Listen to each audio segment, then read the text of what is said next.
hours of the regular show on terrestrial radio, and you wanted a little bit more, so that's why you found the Gun Talk After Show podcast, where we saved all the best things that we can't say on regular radio.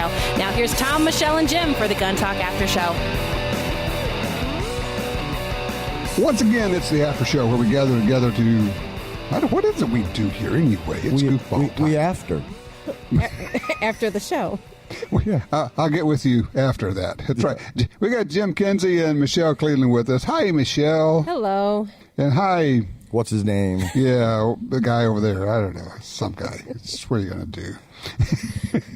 This is a well-armed room, actually. It is. Well, yeah, you said Tom Hennig got his, what do you say, his compact 1911 9mm? Yeah, Kimber and 1911. Nice. It does. Nice. It feels like it's broken in already. It's so cool. It's just nothing like a really nice 1911, I tell you.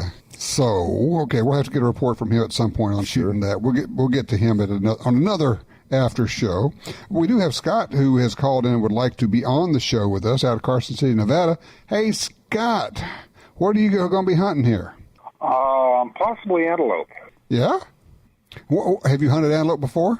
No, I haven't. Oh, okay. So what are we doing? You're looking for a rifle? Well, I've got two choices. Mm-hmm. Actually, I've got three, but I think one of them is overkill.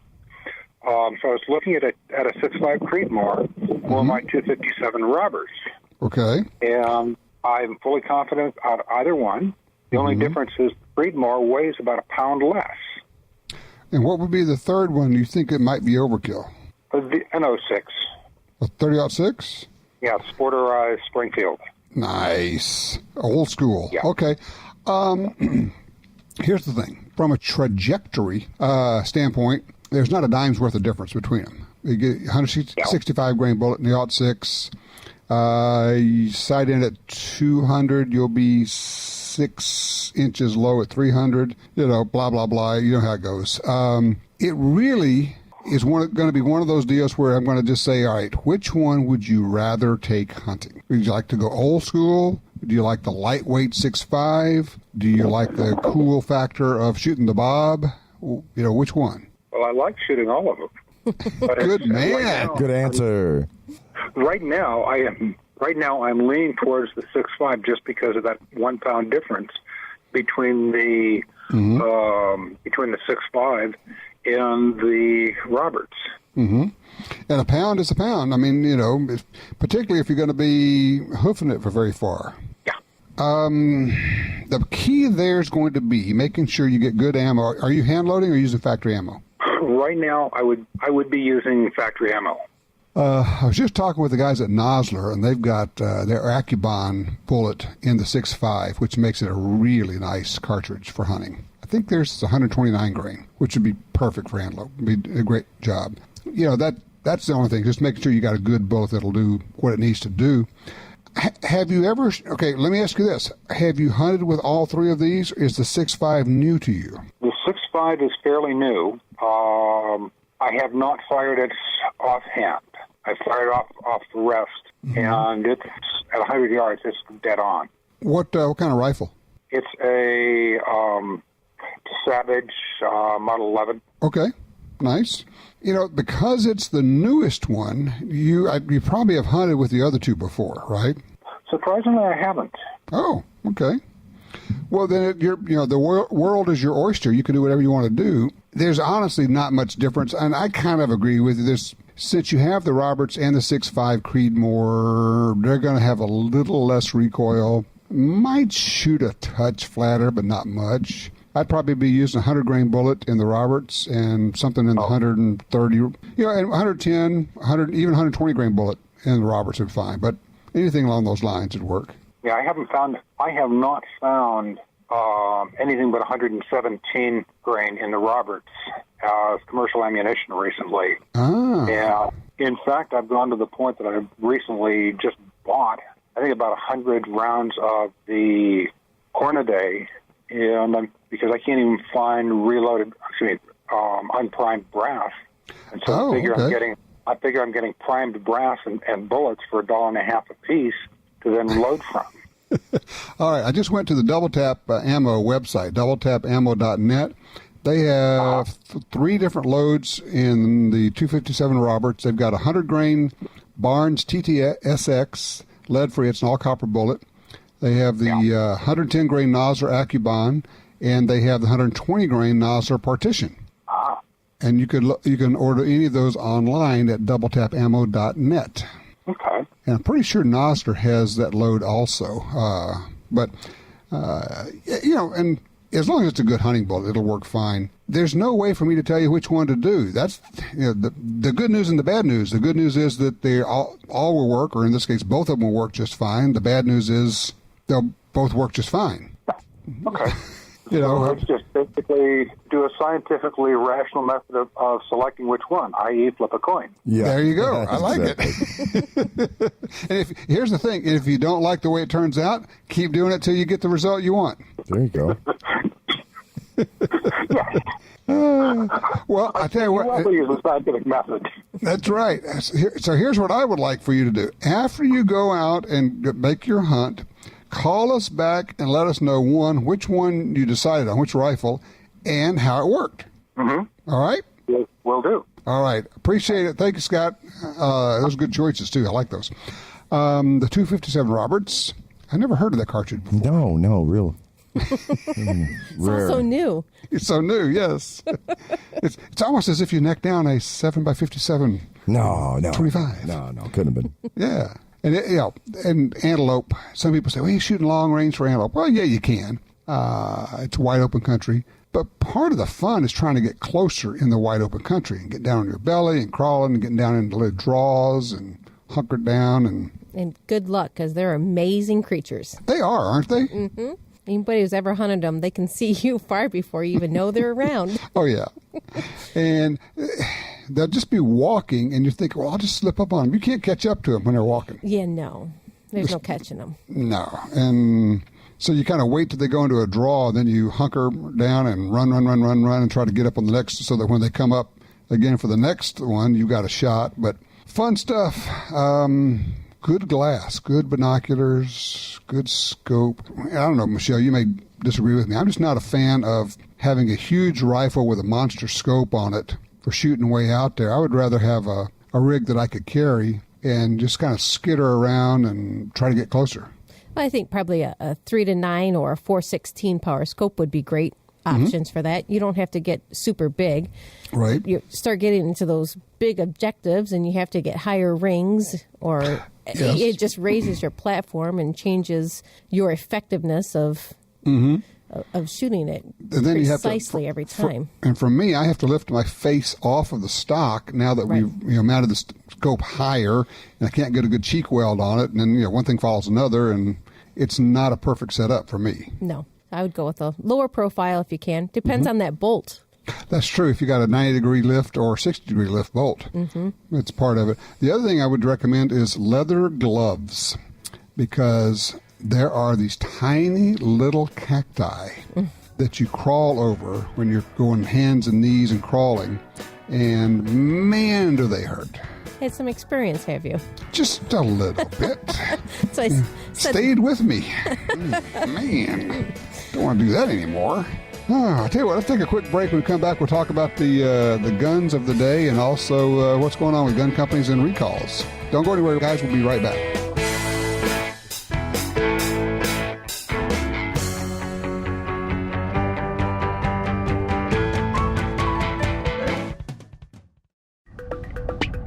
The .45 Auto, also known as the 1911, is the standard other defensive pistols are measured against.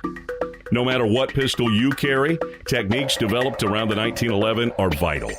You know you need training, and you know your concealed carry class definitely was not training. Now Gun Talk presents an exciting DVD, Fighting with the 1911 with Tiger McKee. Tiger's unique training style will have you drawing, moving, shooting, and running your gun better, no matter what style pistol you prefer.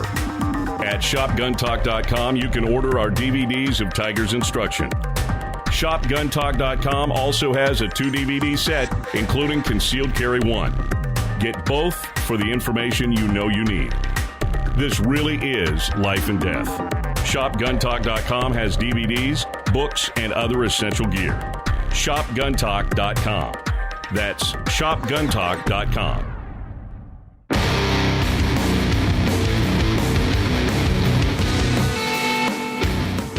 All right, we're back with you here. I got Jim and Michelle. And Michelle, what's the word from the retail side of things right now? Because I keep hearing, oh, nobody's buying guns. Really? I don't know about that. People are still buying guns, but it's a little bit slower. But this is normally a slow time for us as well. Good point. People are gone on vacation, and, it's kind of a weird industry. You have to write it when it's there and work it when it's not.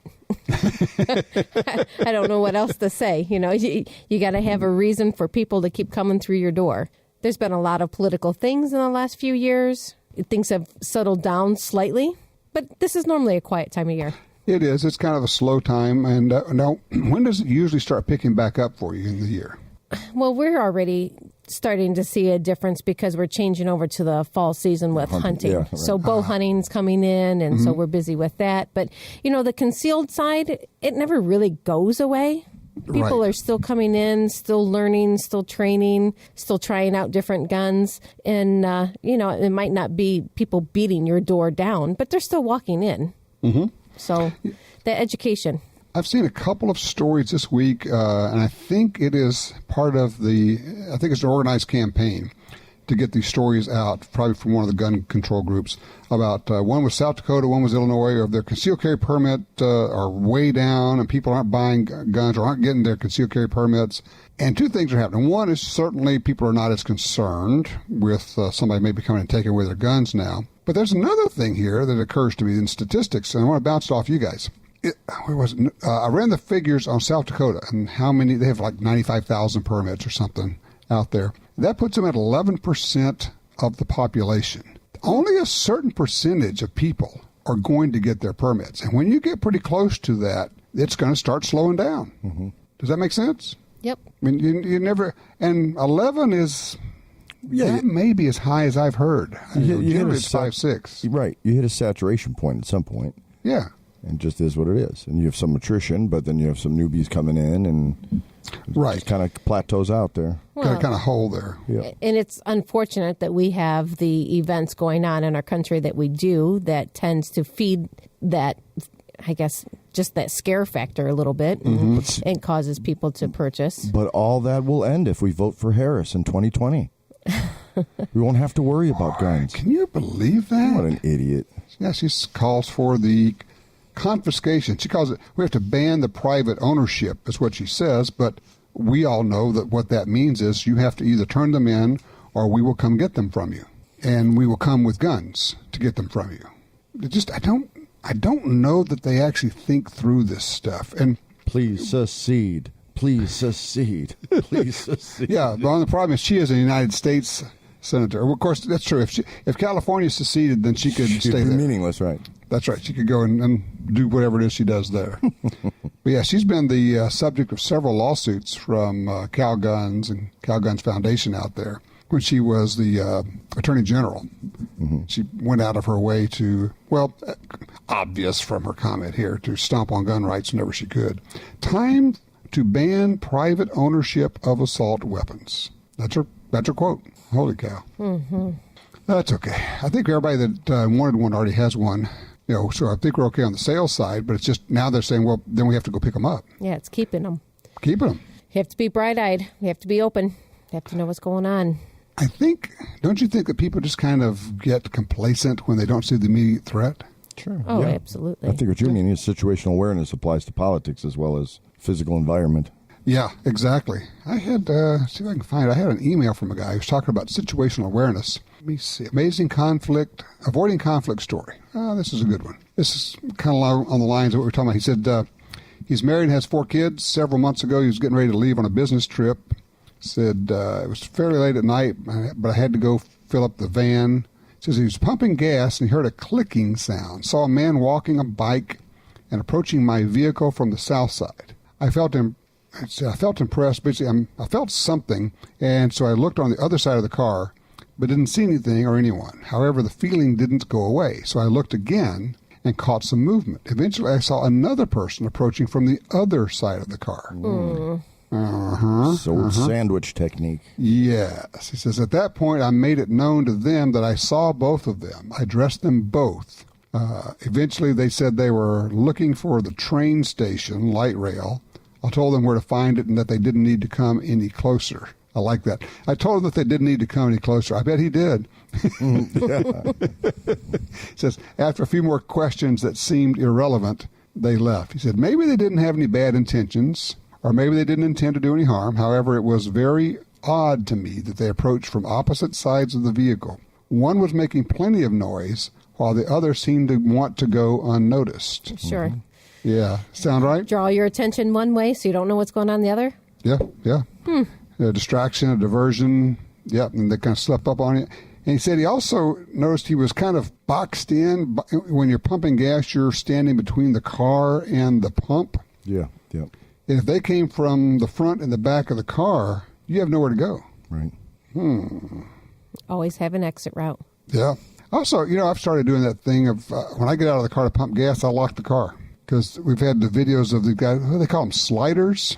They come in from the passenger side of your car while you're pumping gas. You can't see over there. Open the door quietly and reach in, and they're stealing purses or stealing anything that's sitting in the front seat, rummaging around while you're pumping gas, and they slip out. You never knew they were there. Yeah, so I just electrify my door handles. There's a way around Smart. that. I like that. Yeah. That's why you have the 24-volt system. I like that. And the curly hair, because I forget. I was going to say, a little bit of static while you're pumping gas. Yeah. What could go wrong?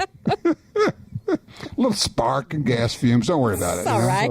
It's all good. So overrated. Although, they have those signs about don't use your cell phone when you're pumping gas. I don't think that's really a thing, is it? I don't think that can cause a fire or a spark. I looked into that several years ago, and I guess they had some issues in Europe with it in general, so they just said, well, we're going to go across the whole world and just make it a safety thing for everybody, blah, blah, blah. Well, I make sure I always try to ignore that. Yeah, well, I mean, it's hard to hold a cell phone while you're smoking anyway. Well, that's the whole thing. Is that I'm thinking if you have the cell phone and you're smoking and you have your acetylene torch, you're good to go. It's good to go. Good to go, literally. Yeah. Far. Yeah. Poignantly. Look like, oh gosh, I can't even pull the name out. The comedian ended up setting himself on fire. Richard Pryor? Yeah, Richard Pryor. Oh, that's terrible. It's terrible. That is. He used it as a comedy routine after he set himself on fire and took off running. Yeah, I think one of the greatest things about Richard Pryor, since we're totally off topic, of course, not all, but a majority of the racist jokes in Blazing Saddles, he wrote them. Oh yeah, that's Mel Brooks hired him so that way he could do those. But yeah, that was pretty funny. Funny writer, funny guy. Oh yeah, what a team. Yeah, no kidding. Amazing stuff. And there were some great lines in Blazing Saddles about guns that we can't repeat here. Yeah. So there we go. On that note, let's take another break and come back and completely get away from this foolishness. Okay. We're going to have Michelle give us a concealed carry class in 5 minutes on the air. Oh, wow. Sure, it's going to be done. Speak fast. All right, you got 1 minute to get it ready. We'll be right back.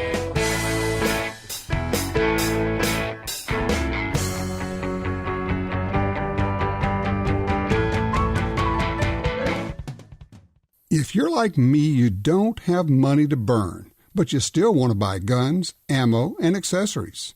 That's why we created GunDealio. That's a free smartphone app. Just download it and start getting the deals.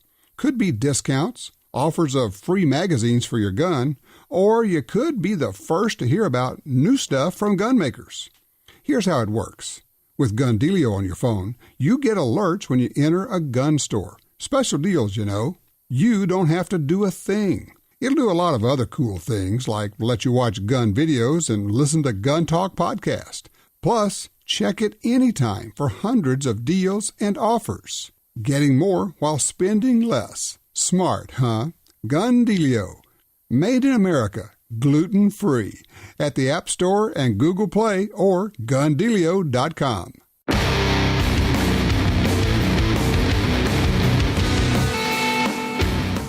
All right, we're back. And Michelle, you said you forgot your notes today? Yeah, I forgot my notes. 1 minute, 5 minutes, what? The dog ate your homework. I know, it's terrible. So, okay. Muzzle control. Jim, you mentioned that the goal is to do what? Keep your muzzle. There's a direction you're supposed to keep your muzzle in. I don't, unless I have my little index card. I'm keep not. Keep it pointed in some direction? Yeah, it's a direction. I don't know if it really matters that much. Well, we just figured out there are 46 million possible directions. Right. No, not really. Let's see. More than that, actually. Yeah, because if you start slicing your degrees. And heights and everything else. All right, so what did you think of the, we had 2 different companies stepping up on safety issues. What was your take on that?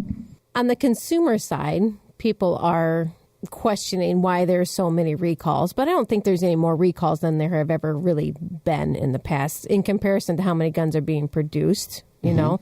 But like I have said to somebody that came into the store, like, oh, I've got to send this gun back. And I was like, okay, but it's not costing you anything to send it back. They're taking the cost all upon themselves. And it's been mostly elective. So there's not a severity of issues going on. They're trying to keep them. Right? Yeah, they're trying to keep this from being an issue. So trying to turn that around. Yeah, that's why I asked Tom, I said, what are you supposed to do if you have one? Because I want him to say, look, don't shoot it, put it away, and keep it unloaded. Said, no, it's fine. Just, we think it's safe, but, we're going to take care of this, but, you can continue to use it. That was my point, trying to get to that. To your point, Michelle, is they're not saying don't use it. They're just saying we're going to do an upgrade on it. Right. And, you listen to the news or look at your different type of email news reports that come in, and there's vehicle recalls all the time. All the time. Yeah. But not on guns. There are not vehicle recalls on guns. No. I've never heard of one. No. If your gun has wheels on it... a wheel gun. Yeah, see? Oh, gosh. And we're downhill. So fast. At least you waited till the third segment to lose it. Yeah, usually it's on the greeting. But no, in my opinion, we have to kind of turn that around and say, look, they're on the forefront. It's all at their cost, other than the fact that it's not convenient, or maybe that is your concealed carry firearm. I get that. So, have a backup, which we should always have a backup anyways, right? You can't have too many. And, just carry on. They process them as quickly as they can. They get them back to you, make sure that everything's good. If it is, you can contact them. There's all kinds of follow-up to it. So to me, I think they're doing a great job.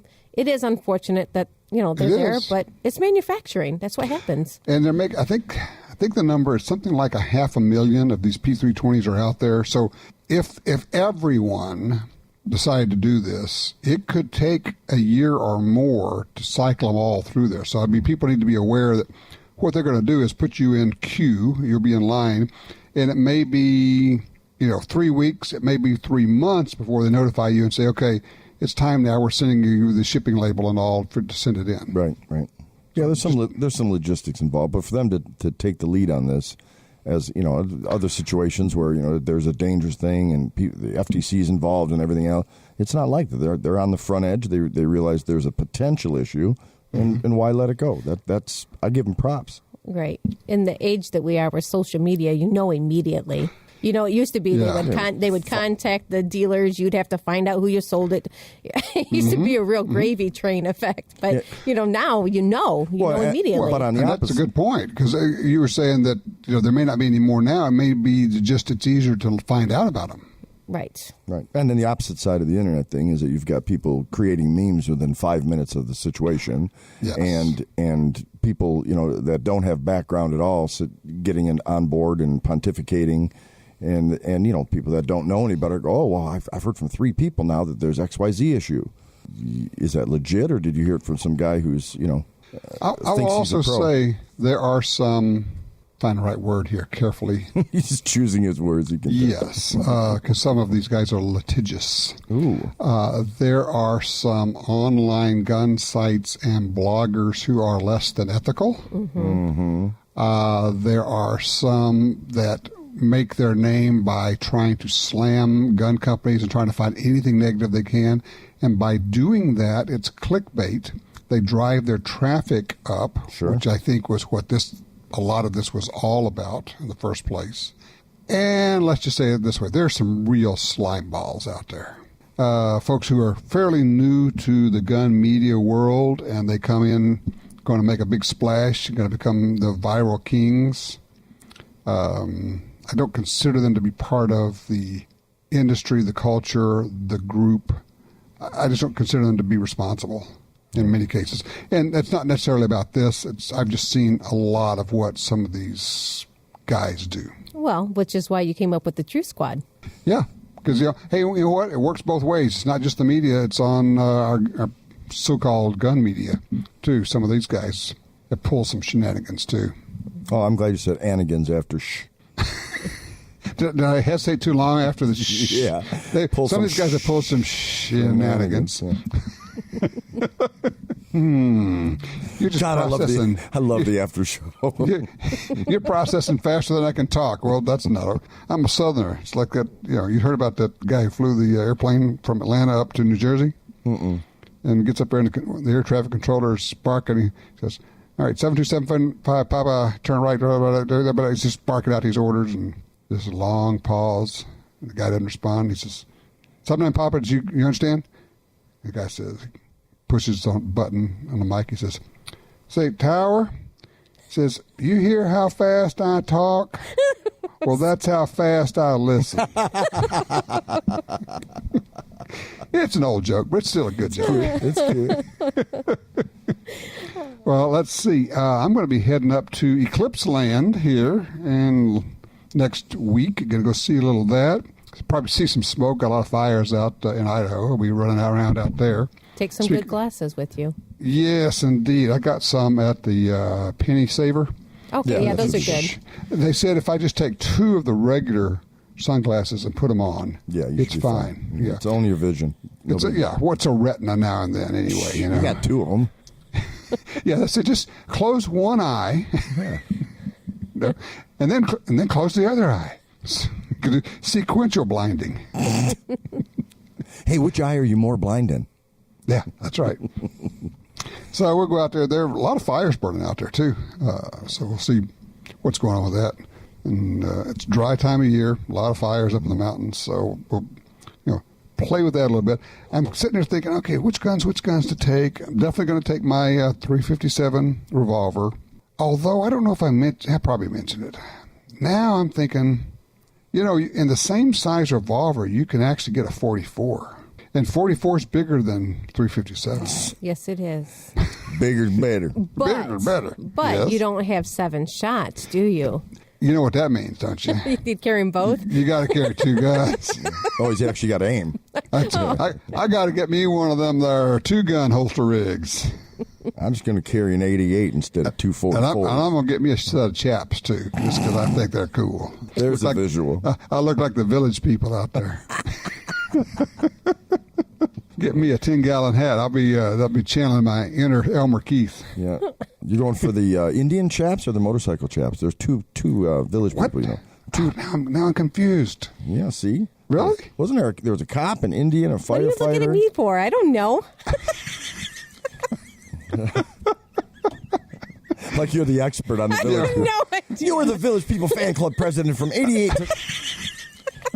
What? Okay.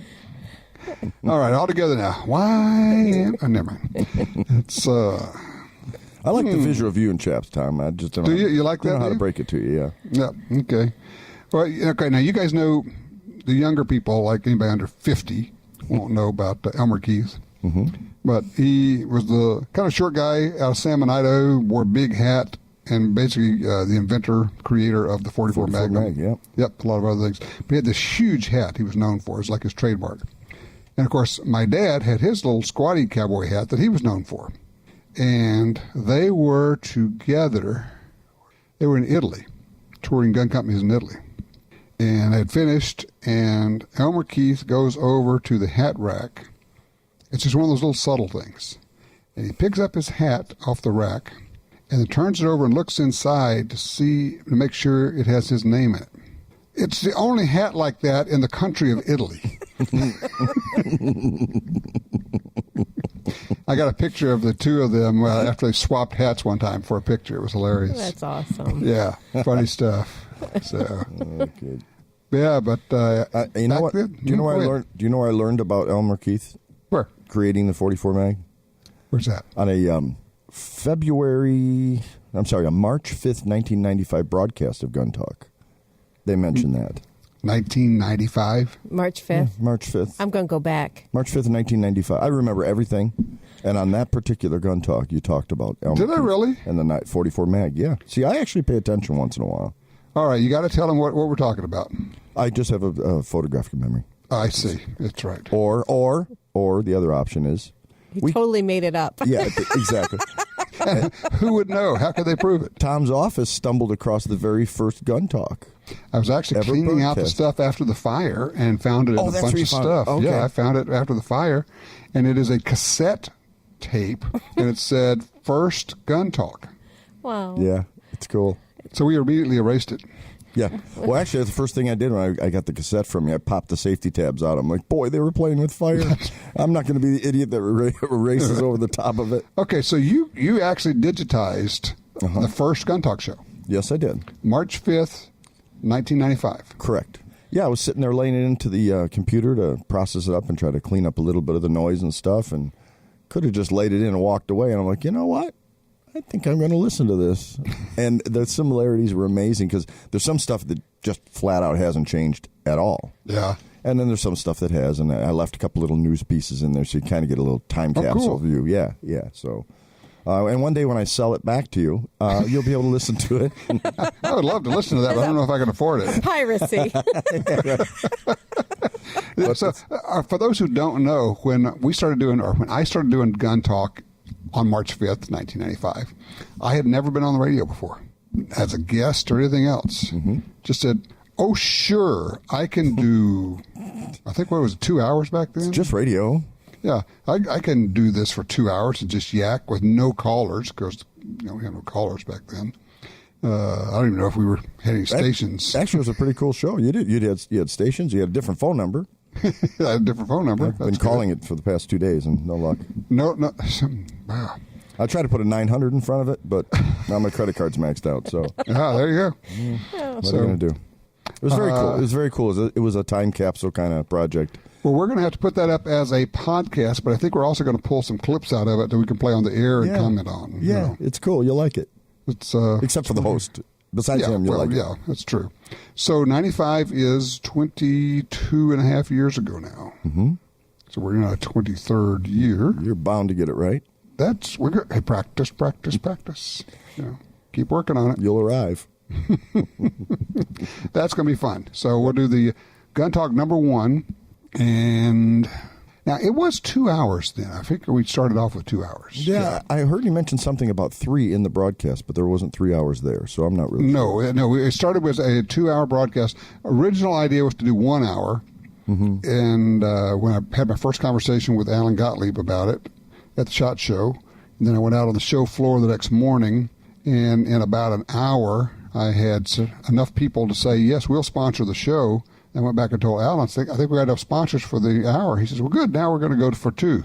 I didn't even have a show, And the weird part was, the very rewarding and heartening part was I was going to my friends in the gun industry. Nobody had a talk show, a radio talk show about guns.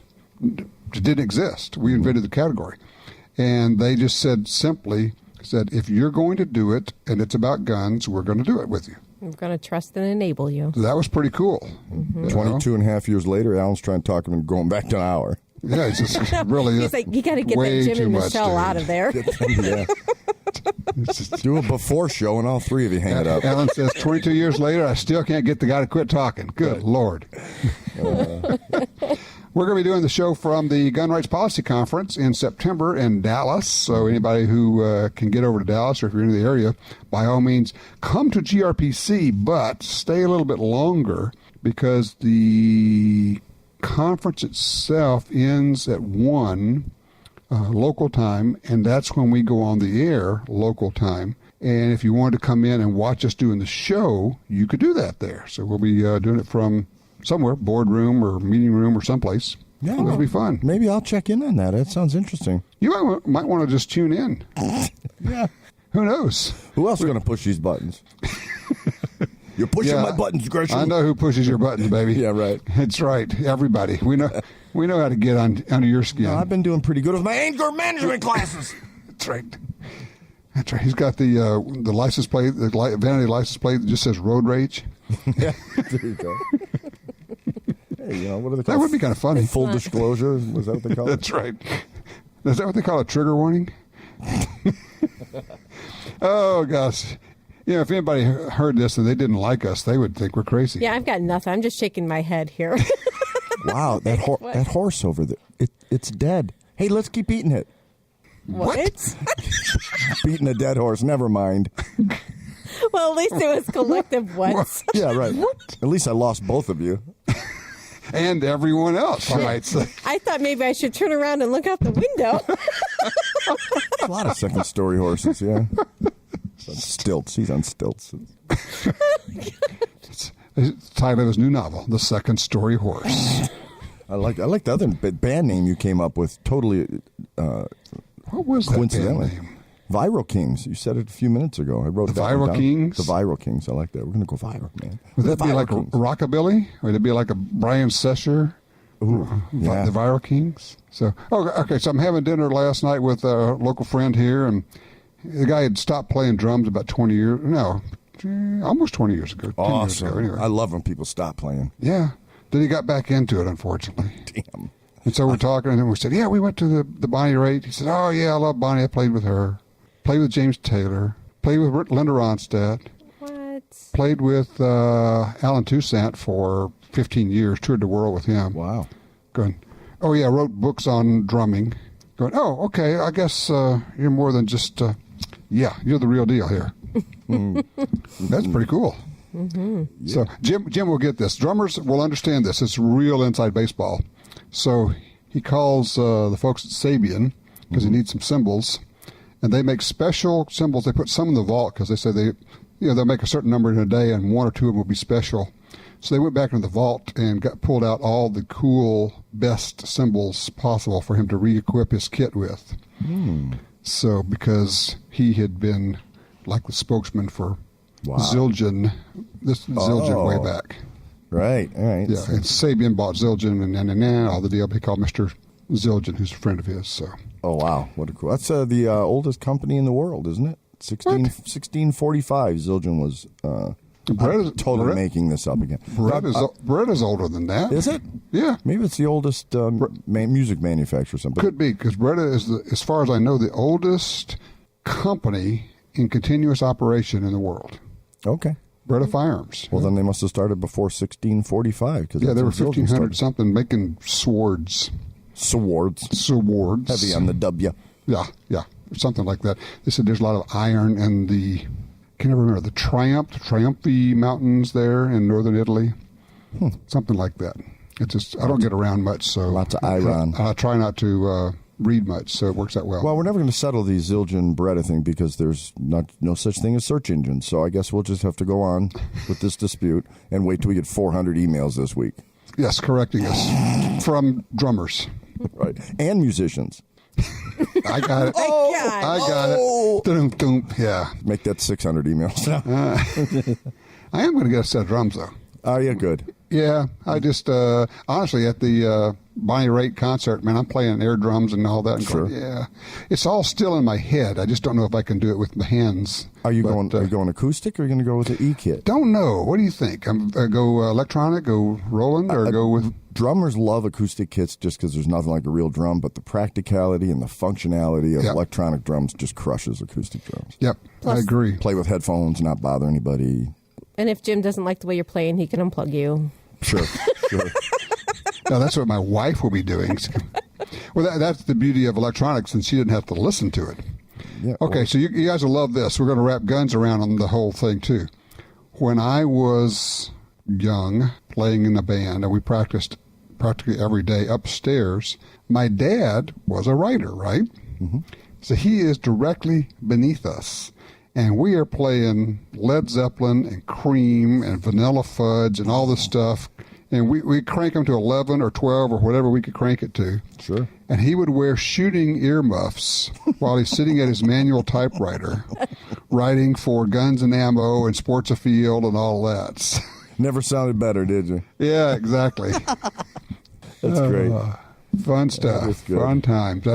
At the time, I did not appreciate the sacrifices he made to let us do all that stuff.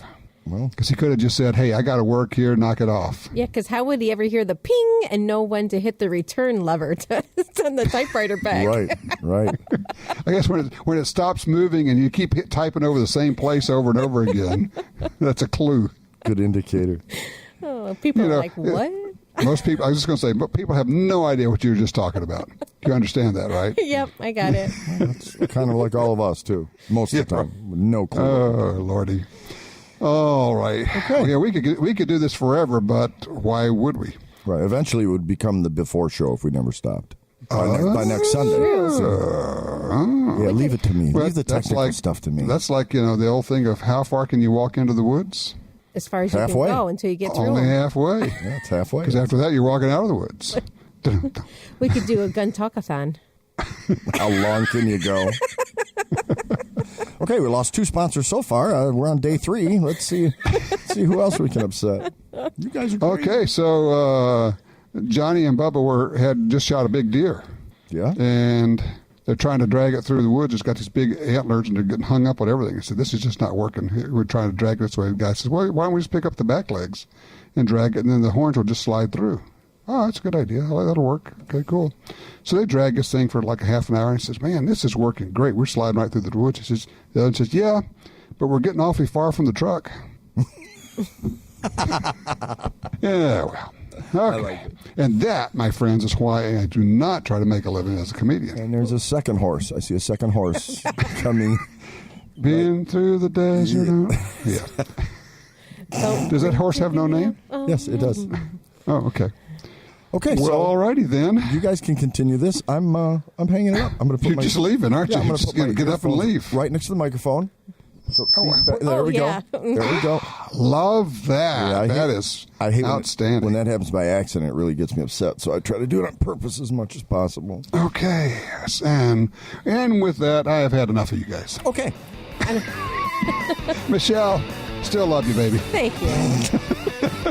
The feeling's mutual, Tom. Yeah. Oh, what's his name? Yeah, that's right. So outcast. Don't tell her husband. He's dangerous. For the wrong guy to trust. He hurts people. Well, I'm going to get out of here before he gets here. Good plan.